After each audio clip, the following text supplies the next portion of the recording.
దిగజారిపోయాడు అనంటే ఎంతగా దిగజారిపోయాడు అనంటే ఈ మధ్యకాలంలోనే గత 3 రోజులుగా అవ్వాతాతలు పడతా ఉన్న బాధలన్నీ మీకు అందరికీ కనిపిస్తా ఉన్నాయి.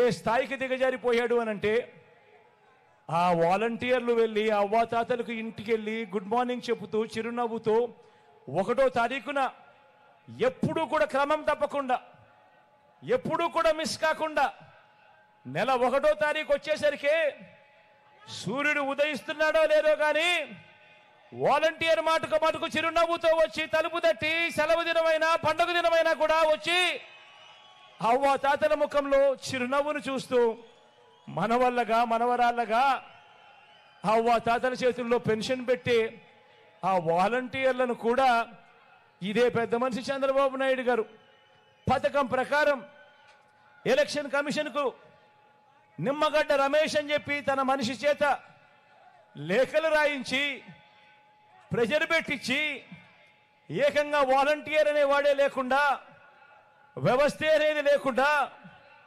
ఏకంగా రద్దు చేసిన పరిస్థితులు కనిపిస్తూ ఉంటే ఈరోజు ఆ అవ్వాతాతలు ఆ పెన్షన్ అందుకునేందుకు నడవలేని వయసులో ఉన్న అవ్వాతాతలు పెన్షన్ అందుకునేందుకు ఈరోజు పడతా ఉన్న అగసాట్లు చూస్తూ ఉన్నప్పుడు ఈ పెద్ద మనిషి చంద్రబాబు నాయుడు గారు మనిషా లేదా ఒక సేడిస్తా అని అడుగుతా ఉన్నాను. ఈ సందర్భంగా జగనన్నే మళ్ళీ వస్తే మళ్ళీ వాలంటీర్ నేరుగా మీ ఇంటికి వస్తాడు, ప్రతి పథకం నేరుగా మీ ఇంటికే వస్తుంది అని ప్రతి ఇంట్లో నుంచి కూడా స్టార్ క్యాంపెయినర్లను బయటకు తీసుకొని వచ్చి మంచి జరిగిన ప్రతి ఒక్కరూ కూడా మరో 100 మందికి ఆ మంచి గురించి చెప్పి ప్రతి ఓటు కూడా 2 బటన్లు ఫ్యాన్ మీద నొక్కి చంద్రబాబు నాయుడు గారు అనే చంద్రముఖిని పెట్టెలో బిగించి మళ్ళీ లకలక అంటూ మన రక్తం తాగేందుకు రాకుండా కూడా జాగ్రత్త పడాల్సిన సమయం వచ్చింది.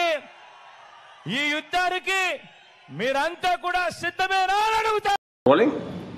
Do subscribe Saksham Vizag. Watch, like, share and comment. Thank you.